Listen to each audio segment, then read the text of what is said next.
Assalamu alaikum, sir. Walaikum salam, Bilal. How are you? Good, alhamdulillah. What about you? I'm good too.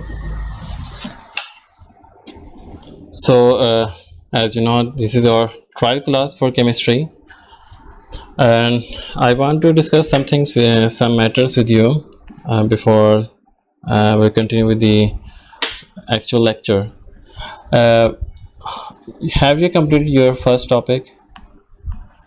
Uh, in school, we have formula equations and amount of substance. Already completed. Formula equations, and the other one is Amount of substance. We've already amount of. completed. All right, it's already completed. And you said yet you have just started the second topic now. Yeah, atomic structure. Yeah, I've done myself. I've done most of it, but then I just need to do like mass spectra and like relative peak heights for diatomic molecules. All right. Why did you do by yourself? Why not from your school? No, our school is a bit like behind, like they just finished the first topic. They just started the second topic, but I'm ahead because I did tuition before this. All right. All right. And in which institute are you studying? Which school? Yeah, ACUS. It's in Qatar. AKS. Okay. Okay. So I will be teaching you a topic on your demand. Can you tell me which topic should I start with? Sir, can you start with mass spectrometry? Okay, sure. Mass spectrometry. Sir, do you have the specification for Edexcel, or should I send you? I do have it. Okay. Currently I'm also teaching at the same topic as you are, in which you are currently running, because another student from another he's from, I guess, Saudi Arabia. He's from Saudi Arabia and he's been studying from me. He's at the same topic and he'll be giving the same exam in May-June 2025. I would like to share some other resources which I have compiled for the Edexcel AS. Do you have any of the topical workbooks or practice workbooks with you? We have school ones, but then they include like PowerPoint as well. Like they print PowerPoint and then just print some like questions, but like not like top questions at all. All right. On the screen you can see that this is the topical worksheet which I have designed for Edexcel AS, and the questions are starting from this is for the topic first topic. If you remember these questions which you have been doing for the calculations, do you remember those questions? Yes, sir. Yeah, over here you can see that these are all the questions from the first topic, and the questions are starting from January 2017 up to I suppose 2022 till October number 2022. So there are plentiful questions, like there are about 25 pages for just MCQs, and after this the mark scheme, and then I have some other worksheet for the structured questions, the part B of the question paper in which you answer your structured questions. So if we'll be studying, inshallah, then I will be providing you these worksheets along with our syllabus coverage, and you'll be attempt these questions, and if you find any queries or any doubts in any particular question, we'll be discussing those questions in the classes. All right. Okay, sir.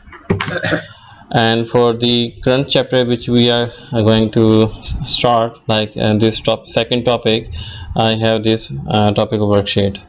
So you'll be again attempting these questions after, like you'll be attempting these questions alongside we'll be covering the syllabus, not after the completion of the chapter but along with it, because it must be done along with the syllabus coverage. Okay, now here's your book which you must possess. Is it so? 1 second. The publisher is, or the author is Cliff Curtis. Yeah. I have, I think, the hard copy. Okay, that's Which, right. which page? Or let me just check it. Uh, Page? is it the front cover of your book?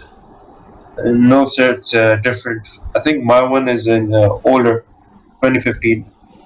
The school gave this one, but then I think this is old. I have this 2018. The edition is 2018 with me. Okay. Mass spectrometry is kind of a device. We consider it as a device in which there are some amount of the sample. The sample can be in terms of the atoms or molecules. We basically introduce this sample in the mass spectrometry, and within the mass spectrometry device, the diagram of this is given here. Just this CGP book Uh, no, I don't, sir. topics in a very precise way. I will also send you the PDF form of this book because it contains very much precise and some extra knowledge of the same topics, which we will be discussing. Alright. Okay, now coming back to here. So this is the mass spectrometry device, and in this device we can see clearly that a sample has been injected from this end. The sample is being injected from this side in the vaporized form. And what is the purpose of this spectrometry device? It has to basically convert this sample into the gaseous and positively charged ions. It must be converted into gaseous positive ions to find out the mass of those ions. We have to calculate the mass to charge ratio basically. Over here the charge is actually fixed. It is over here in most of the cases it is the +1 charge. So we know the charge is positive and it is +1. The rest which actually varies in the sample is a mass. The mass of different atoms are different, and also the mass of the molecules are different.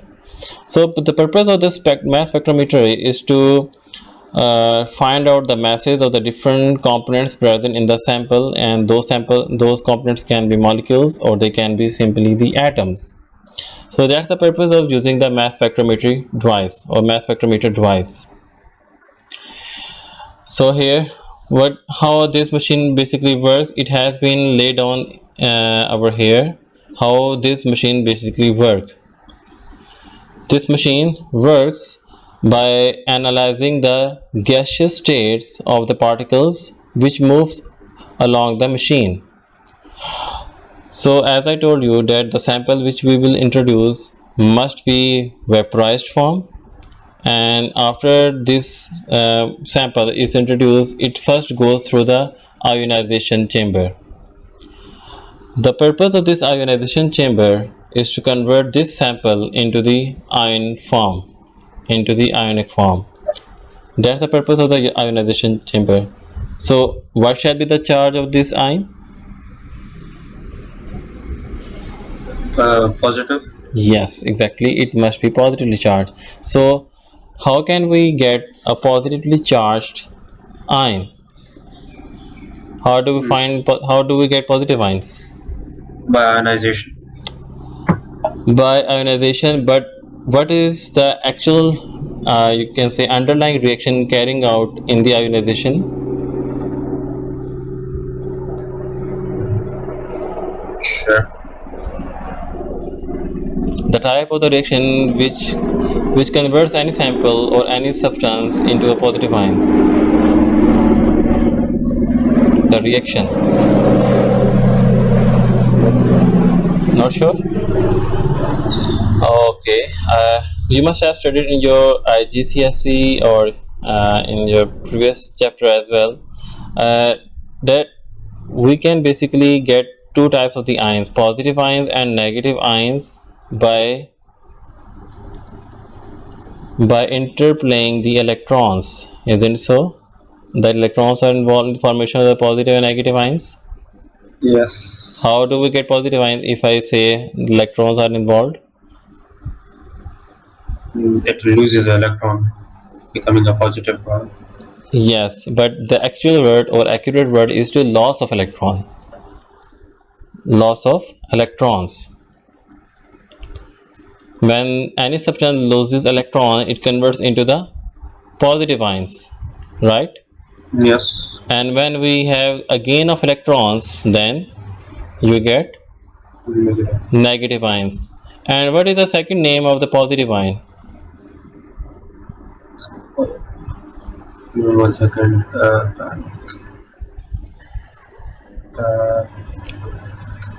Or what is the second name of the negative ion? Cations. Cations is positive or negative? Negative. No, it's positive. Okay. Cation is positive ion and anion is negative ion.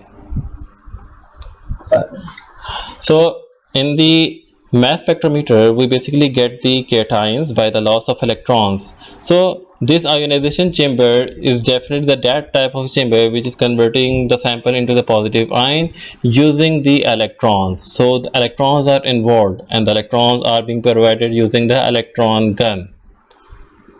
So electron gun will introduce fast moving electrons into the sample, and those electrons will kick out or knock out the electrons present in the outermost shells of the sample.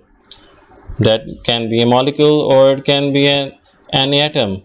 So those fast moving electrons will knock out the electrons from the valence shells, and as a result of this, the sample will convert into the positive ions. Is it clear? Yes, sir. Okay. Now that we have formed the positive ions, now these ions will be moving across in this path or in direction.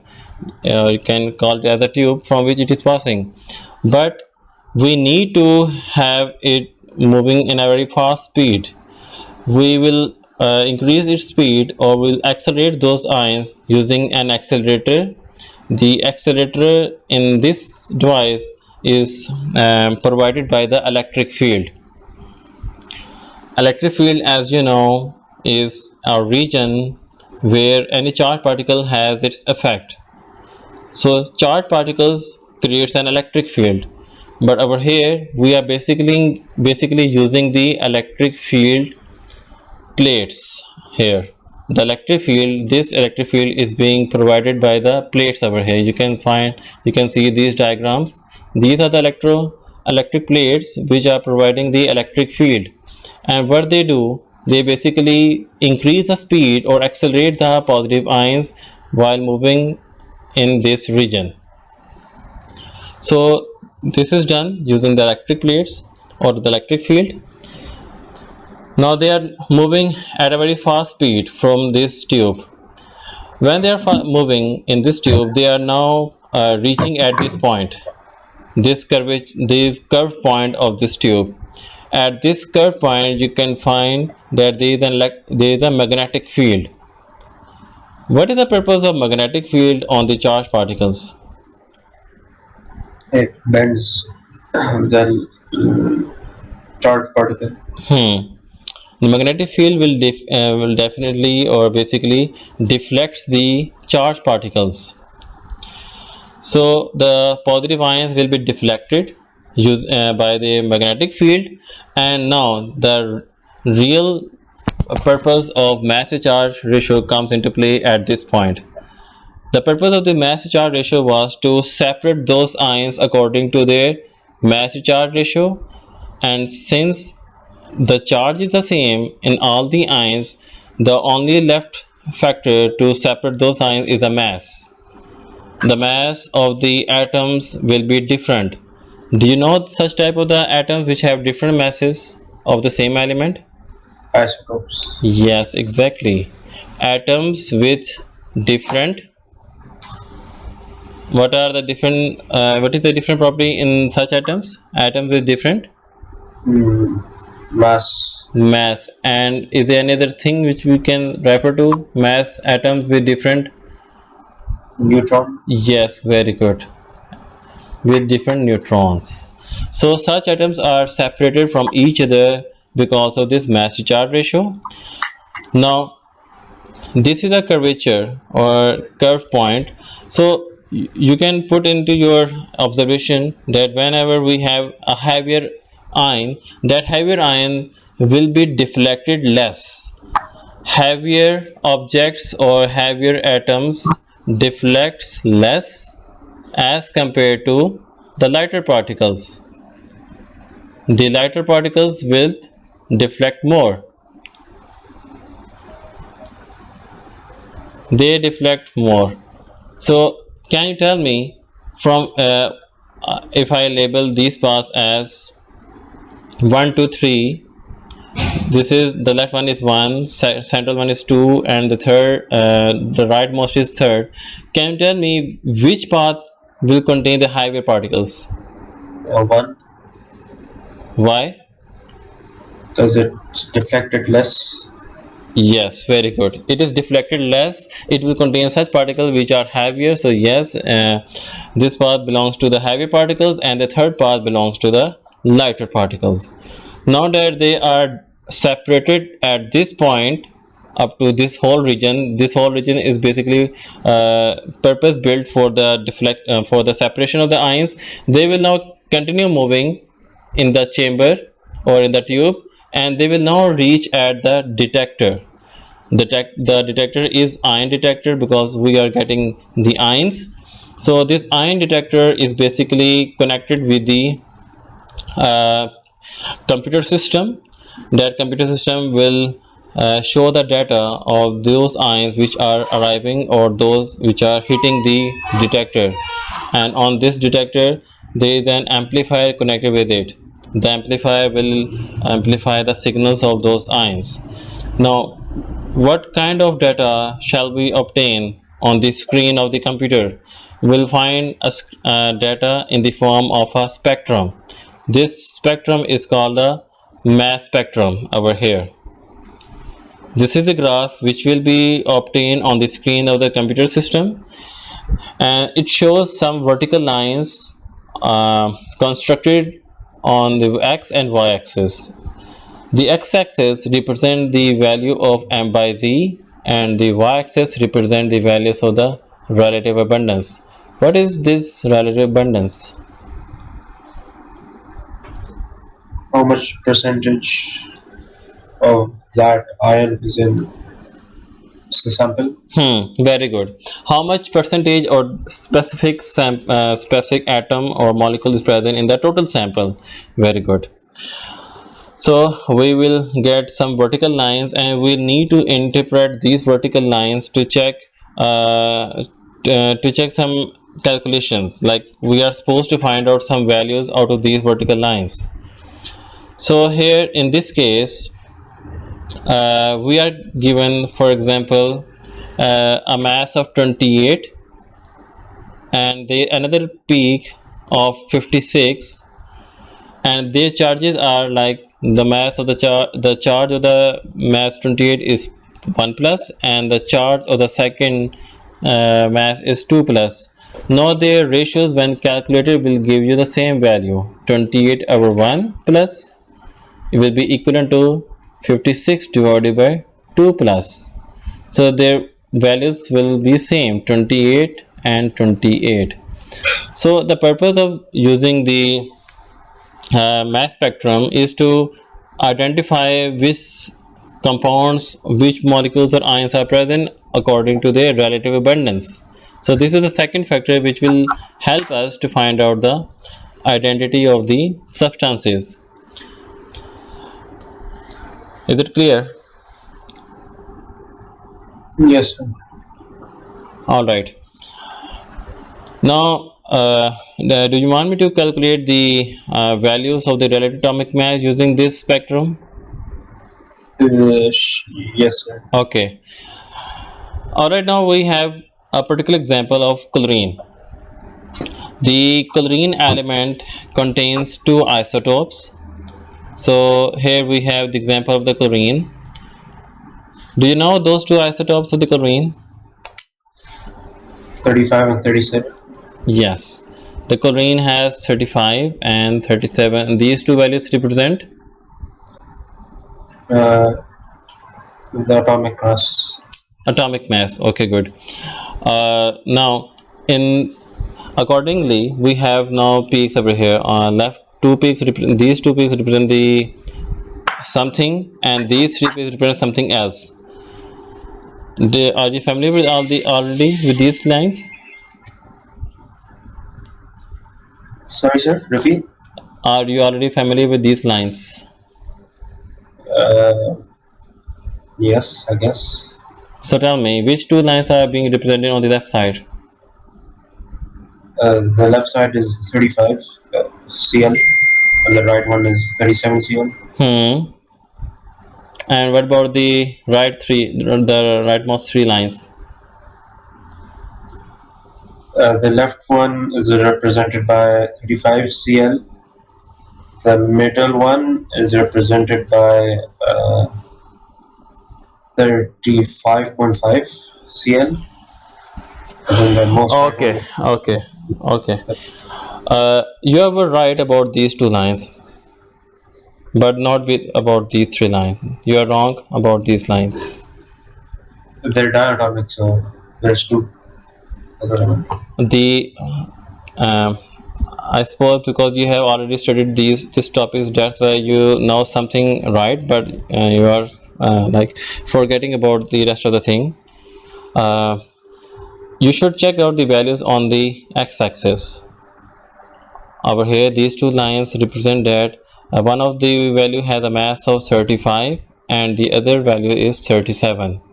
So yes, these two represent the isotopes of the chlorine. This one is chlorine 35 and the other one is chlorine 37. But these three lines on the right side, it represents the chlorine molecule, the diatomic molecule. Now within this diatomic molecule, we have now different combinations. Can you tell me those combinations? Cl35, Cl35, Cl35, Cl37, and then Cl37, Cl37. All right. That's right. But there is a thing.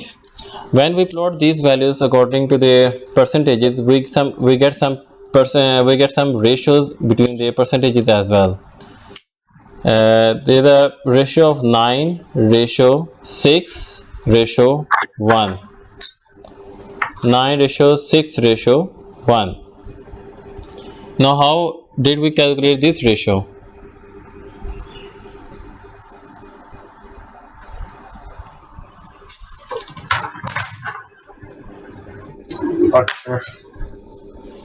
Okay. Basically, the percentages given for these isotopes of chlorine are 75% and 25%. This belongs to chlorine 35 and the right one belongs to chlorine 37.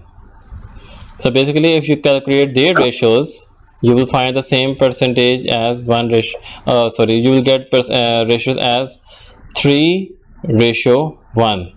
Is that so? Okay. Now put these ratios in the diatomic molecules. When you are calculating chlorine 35, which means you are basically using 3 into 3. 3 into 3 gives you 9. And for chlorine 37, you are basically putting 1 ratio 1. So 1 times 1. So it will give you 1. But for the central one, if you put 3 ratio 1 means 3 into 1, will you get 6? No. No, you will get 3 here. The other combination for this, do you know the other combination for this? No, sir. It could be 37 and 35. Yes, 37 and chlorine 35, exactly. This is second combination, which means one value will in one value you will get 3, and in the other value will get 1 times 3, 3. So these 2, 3, 3 will add up into each other, and they will give you 6. Is it clear? Yes, sir. All right. So you must have gone through all of these calculations down here. So these are kind of complicated ones. So I have made it easier for you how to calculate 9 ratio 6 ratio 1. Clear? Yes, sir. Okay. Bilal, one more thing. Are you more comfortable with English medium, or I should use both the languages, Urdu and English? I'm more comfortable with English. All right, no problem. So here we have calculated 9 ratio 6 ratio 1. So that was about the finding the relative, finding the or detecting the ions present in the mass spectrometer. But then we do have to calculate the relative atomic mass of an atom using the same mass spectrometer. Do you know the formula for that? Of a what, sir? To how to find out the AR value, relative atomic mass of element, using this mass spectrometer. Yes, sir. So what's the formula for this? It's percentage times by mass Percentage mass, yes. plus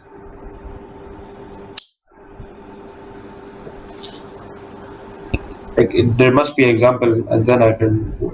Okay, I'm giving the example of chlorine here.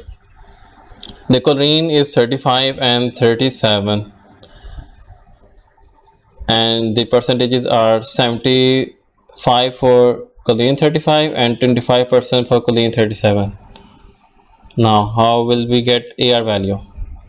75 times by 35 plus 25 times by 37 over 100. Very good, over 100.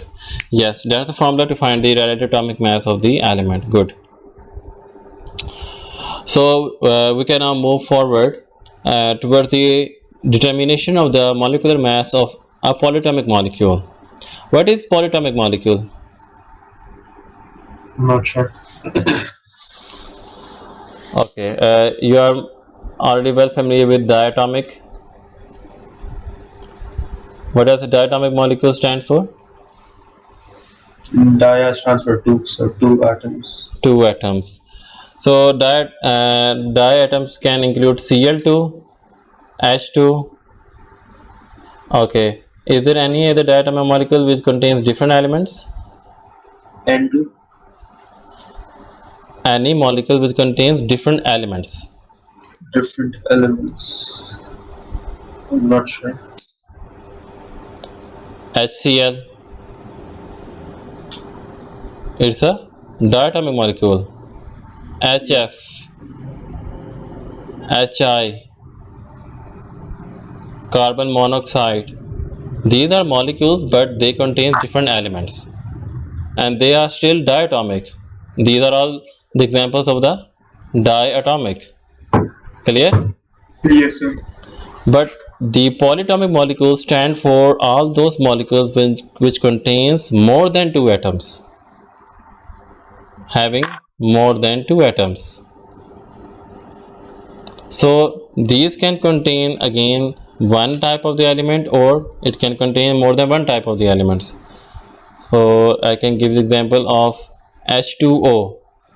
It's a polyatomic molecule which contains 2 different elements, and then CO2, and then you can also include the C2H6, NH3.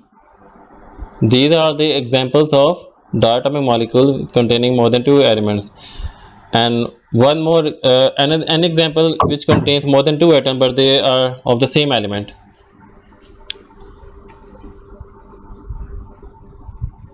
Sorry, sir.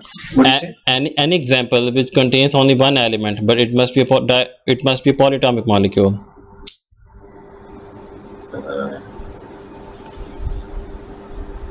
Not sure. Have I'm you not. have you read about P4, No, S8, I have not. O3? O3 maybe. It's in the atmosphere, like in the ozone, right? Yes, it's ozone, Yeah. O3. So this is a example of the polyatomic molecule of an element. This is the example of elemental polyatomic molecule. Now, the use of the mass spectrometer in the determination of molecular mass of polyatomic molecule. Say here in this example, they are basically referring to the molecule made up of different elements. So, how this actually works here? We have again a graph or the spectrum of the mass spectrometer. Now in this case the lines, vertically lines, are used to find out the masses of the. Now what do you think, are these all different molecules of any compound? What can be these things?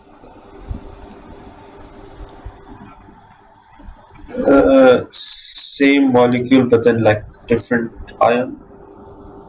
I'm not sure. Okay, now here this mass spectrum belongs to ethanol. Can you tell me the ethanol structure? You have C2H5OH. C2H5OH. Is the other way around to tell this structure in detail? Sorry? Another way to represent this formula in another way? Not sure. C2H6OH. CH3 Oh, you C. talking about structural formula. This is also a kind of structural formula. It's not the molecular formula because they are shown in different ways. Both are structural formulas because the structural formula represents the functional group present in it. So both are showing that it has alcoholic functional group.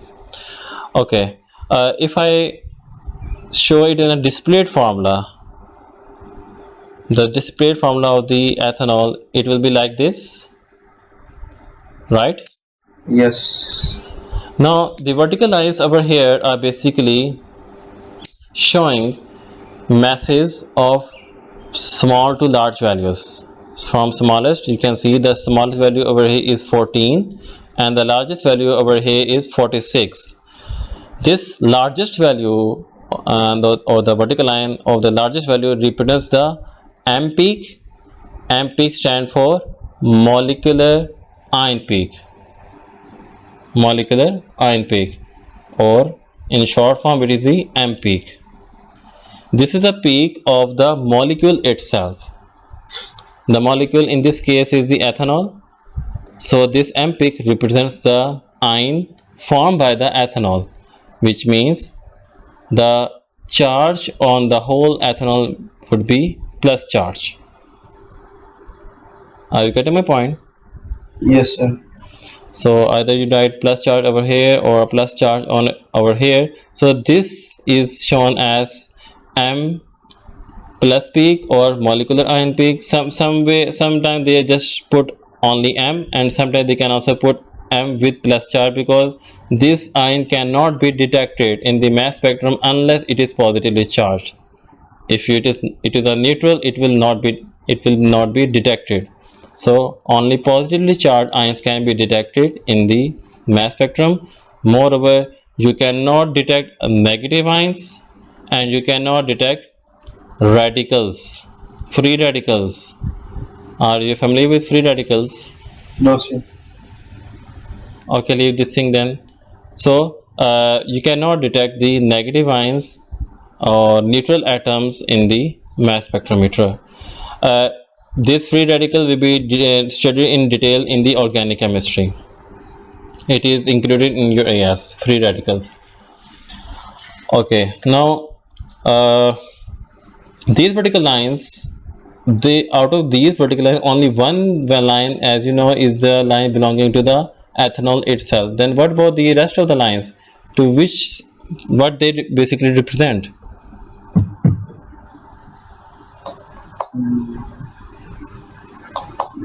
Like a specific atom in the molecule has that positive charge. To some extent, yes, it is so. Basically, the purpose of mass spectrometer is to find the structure of the compound in our sample. The structure of the compound is detected, or it is explained using the mass spectrometer only for the organic compounds.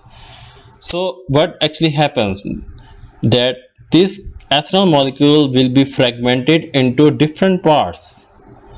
Using the fast moving electrons, we are basically breaking apart these bonds. We can break as much fragments as we can. So let's suppose this is a fragment which we have obtained by breaking the bond between carbon-carbon. This is another fragment which we have obtained by breaking the carbon-carbon single bond and carbon-oxygen single bond. So this is the purpose of using the mass spectrometer to make them into smaller fragments. And the process is called fragmentation. Have you read through this word before? No, sir. No. These fragments or the fragmentation topic is included in your last chapter. Have you gone through your topics? In formula equation amount of substance. Let me show you.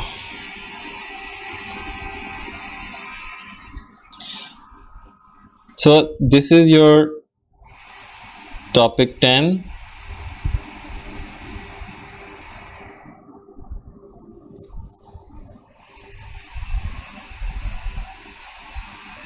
And in this topic 10, you can see it is included here, molecular ion and fragmentation patterns.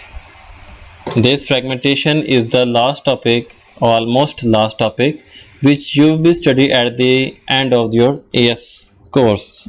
Okay? So it's not included in topic 2 though. Yeah, it is not included in detail in topic 2. It is just about the overview of using the mass spectrometer over here. It is not giving you any explanation, any detail, like how this fragmentation will occur, up to which extent will it include. So we will study all these fragmentation in detail, but at the end of the AS course. Is it clear? Okay, sir. So what I meant to ask you, that what these lines basically represent? These lines represent the fragments of this ethanol molecule. That's why I completely explained what is actually happening, what is the structure, and then how these lines are formulated and devised on this mass spectrum. The same is the case with this another molecule, ethyl benzoate. This ethyl benzoate has a relative molecular mass of 150, and it is shown over here. This is the M peak of the methyl benzoate, and all these other values are showing that these are the fragments. But we will not discuss these fragments right now. We'll discuss them at the end of the course. Clear? Yes, sir. All right. Now one more thing which is included here, that is the M+1 peak. M+1 peak. You know that organic compounds are composed mainly of carbon and hydrogen atoms, right? Yes. The carbon has how many isotopes? 3. Can you name those isotopes? Graphite, diamond, and one more. I'm asking the isotopes, not No, the. sir, I do not know. Sorry? I do not know. The names you were telling are basically allotropes. Diamond, graphite, these are the allotropes, not the isotopes. And these includes diamond, graphite, buckyballs, and nanotubes, Have you ever read the word Buckminster No, sir. fullerene? These are all the allotropes of the carbon. But I'm asking about the isotope. You must have studied this before, I suppose. That is carbon 12. Remember? Yes. And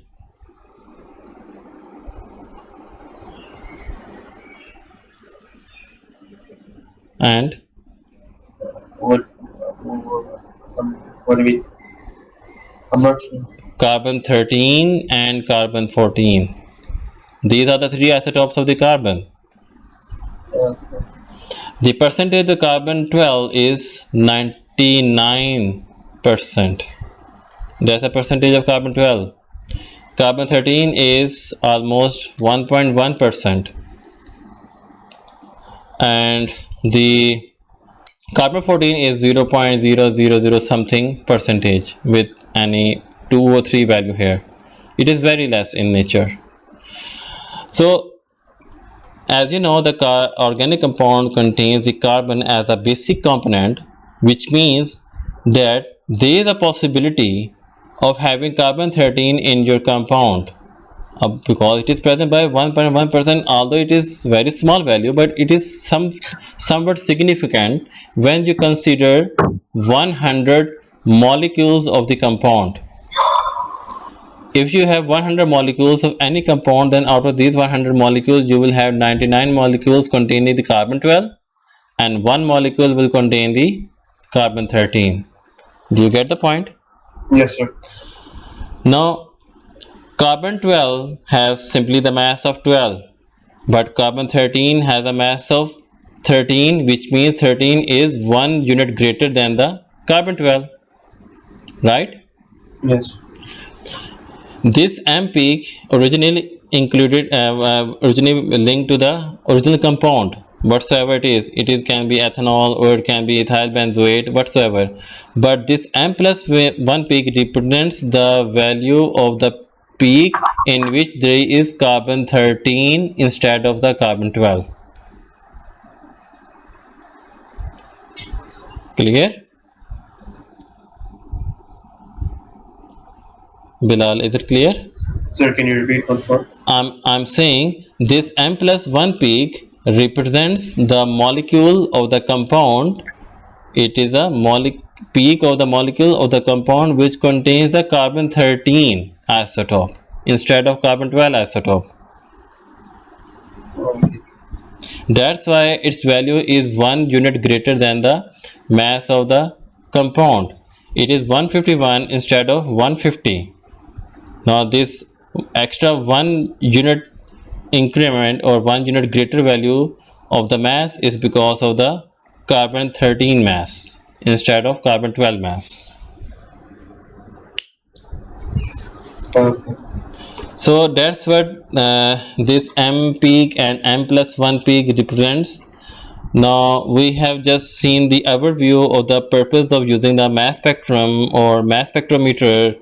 You have to study everything about the function working of the mass spectrometer and different parts within the mass spectrometer, and then these spectra which is then devised out of this mass spectrometer. You have to study everything about this. And you will be going through some of the questions which includes the use of the this mass spectrum and all the qualifications required. For example, let's go through some of the questions of this topic. All right. Okay, here the question. The mass spectrum of a sample of an element is shown. Now this is the whole sample. This is the whole spectrum. What is the AR of the element? You have to calculate the AR of the element.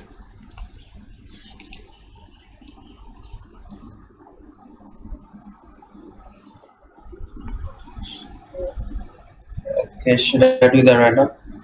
Sorry? Should I attempt the question right now? I think it will take you some time because it's not shown completely on the screen. I will do it for you. Or is it so? Is it fine? Yes, sir. Okay. For this purpose, you need to have closely look at the x-axis. Why I'm doing this? What I'm basically trying to find here? The mass to charge ratio. Mass to charge ratio, and I'm already familiar that the charge on all the atoms are same, which means I need to find the mass. Yes. So mass of this will come out, and you can simply find the values here. It will be 31, 2, 3, 4, 5. So these are basically plotted accordingly. So this large value represents 31.5, and the small value represents 32.5. Then we go over here. This represents two values, and they are two much higher values. One of this is 60, 1, 2, 3, 63. It is 63, and this one is, can you tell me which value is it representing? 65. 65. Okay, now you have got all the values. Now how do I calculate the AR of the element? Times each of them by the corresponding relative abundance. Okay, relative abundance of all these isotopes. Okay, so here for the first peak, I'm getting that it is 1%, 2, 3, 3, 1, 2, 3, 3.5, almost 3.5%. It represents 3.5%, and the second line represent 1.5%. Now coming to the right values, this represents 20%, and the topmost represents 40, 45, 46. It is 46%. Now tell me how to calculate the AR now.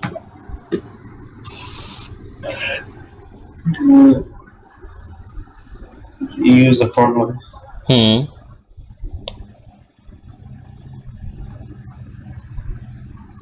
Using the formula. So tell me what, just tell me the readings here. What do you mean by readings? Oh, like all of it, which means 30.5 times by 3.5. 3.5 times 31.5 plus 32.5. Yes, that's 1.5. 1.5 and plus 63 times by 46. Okay, good. Bilal, you will not include these values. You will not include these values. Why is it so? Because these are diatomic? Yes, very good. These are diatomic molecules. I knew that you will, I thought that you will tell me by myself, you will tell you by yourself, but you couldn't find that value. You couldn't find that error. So basically you will just use these values because these represent the atoms and these represent the molecules. So, but it says element, so we only take the atom? Yes, you will only take the atoms, not the molecule. So calculate the value on your calculator, you get the answer. Okay, 1 second. Yes, sir. Okay.